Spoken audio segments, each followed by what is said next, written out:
Ragazzi, permettetemi una cosa, perché sono curioso e visto che Mh-mh. abbiamo qua Giulia, ne approfitto di un commento che ha fatto Lorella per fargli una domanda.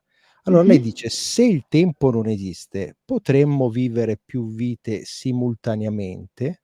E se posso io aggiungo un'altra cosa: Sì. visto che il tempo non esiste e noi Mh-mh. facciamo le regressioni alle vite passate, Mh-mh. potremmo fare invece una progressione alle vite future? Assolutamente sì. Certo. Anche questo è un metodo terapeutico e curativo. Delle volte questo si usa per far vedere e mostrare come se noi non risolviamo un trauma, cosa accadrebbe nella vita dopo. E nella regressione dopo si utilizza questo stesso trauma sublimato e vedere cosa accade, cambia la visione. Perché noi la chiamiamo vita futura o vita passata, ma in realtà noi ripuliamo tutta la timeline. Quindi facciamo un esempio, se io risolvo la mia fobia dell'acqua in questa vita, in automatico sto ripulendo la vita passata e quella futura, proprio perché avviene in simultanea. Quindi sì, regressione o progressione in realtà per l'anima è la stessa identica cosa e sì, si può fare e sì, noi viviamo in più mondi contemporaneamente perché noi siamo anche spirito, quindi noi siamo un neutrino. L'anima non conosce il vettore del tempo, lo spirito non conosce il vettore dello spazio. Quindi anche se per la nostra mente è inconcepibile, noi in questo momento viviamo su frammenti, siamo frammenti di coscienza che vivono simultaneamente in più dimensioni. Sì. Noi Bello. siamo Dio, del resto. Questa è la grande verità, Dio che manifesta se stesso. E quindi E Dio quando siamo indossa le per tue ritornare scarpe. all'uno. Bravo! Sai, Giulia ha appena scritto un libro, Giuseppe, che si intitola "Dio ah, che indossa le meraviglia. tue scarpe", Ecco, ecco, guarda un po'. per cui Complimenti, bellissimo. ci sta, ci sta. Che Bella meraviglia. però questa riflessione. Sì, È bella la conoscenza, ma poi bisogna mettere in pratica. Sì, qua dice anche con l'aiuto dell'ipnosi. No. certo. Sì, la Sì, sì, conoscenza sì. è bella, ma bisogna mettere in pratica. Possiamo dire che ecco, facciamo questa domanda così la prendiamo così. Mh-mh. C'è un tempo perfetto per poter capire quando? Sì. Presa alla larga, Mh-mh. Questo tempo si chiama azione. È sempre solo l'azione che genera il cambiamento. Io questa frase in tutti i percorsi di coaching, quando faccio scuola, di soul coach, è il primo insegnamento da cui noi partiamo. È solo l'azione che genera il cambiamento, non è parlando, cioè non è rimanendo nella mente razionale che noi risolviamo. C'è un momento perfetto che è sempre adesso e che si chiama azione. È l'azione che genera il cambiamento. Dall'incantesimo, l'atto psicomagico, qualsiasi cosa, è l'azione che genera il cambiamento perché ci va a riprogrammare.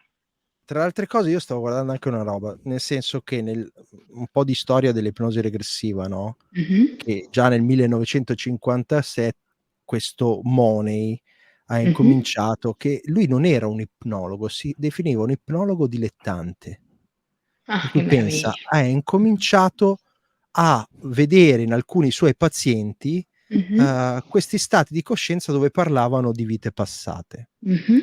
È vero che bisogna sempre affidarsi a dei professionisti, ma più che altro allora io stavo guardando, ho trovato qua ancora il trail il tutto il libro di quando studiavo la possibilità di fare l'ipnologo alle vite precedenti e mi son Che ricordato meraviglia. una cosa molto, molto importante, no, Mm, ehm, anche perché mi son trovato in una situazione per la quale mhm, io facevo un'ipnosi, regressiva mhm. a una ragazza e mi son trovato in difficoltà. Se non avessi avuto a Mm, fianco a me il coach, devo dire sì, la verità, non sapevo come uscirne. Da quel momento mi certo. sono un po' fermato. Mhm, Quanto è mhm, mhm. importante avere, la persona giusta che faccia questo? Come faccio io a capire se, chi mi è davanti è un professionista serio o meno?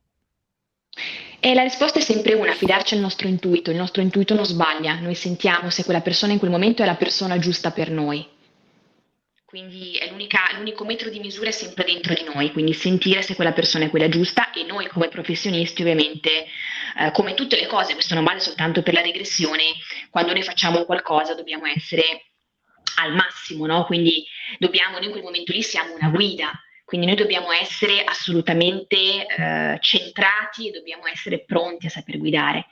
E anche qui vi dico per esperienza diretta, perché io faccio anche formazione, come tutte le cose, è un talento, è un qualcosa che o abbiamo dentro o non abbiamo, come tutte le cose, che possiamo studiare, certamente, bisogna anzi studiare, bisogna essere professionali, bisogna imparare la comunicazione efficace, la PNL quantica, ci sono tanti elementi che fanno di un ipnologo un bravo ipnologo, ma c'è sempre quella spinta interiore, quel qualcosa che abbiamo dentro che allora ci spinge a volerlo anche trasmettere agli altri. È Deve quella, nascere da dentro. deve Sì. essere una spinta, come l'amore, no? Un qualcosa che non ci spieghiamo, io lo so fare. Basta, è qualcosa che mi viene talmente naturale. Pensate che quando io imparai al suo tempo la regressione, il mio maestro mi disse: tu non la stai imparando, tu la stai ricordando. Mm. È più è più la domanda io lo so fare o è più una vocina tipo lo devo fare? Allora, lo voglio fare. Perché lo devo fare? Noi non dobbiamo Per- far nulla. Mm. Quindi io direi, lo voglio fare? Lo sento, mi appartiene? E c'è subito una risposta interiore. Quella risposta è quella da seguire. Fantastico. Occhio che, per Ok. esempio, se voi vi andate a rivedere tutti i commenti che sono stati fatti fino adesso, ce ne sono molti Mhm. che dicono: io ho visto questo, però mi prendono per strano, mi scartano, hanno paura di me, sono Mm. da solo. Gli ultimi che leggevo, perché ci si sente disperatamente soli e non accettati.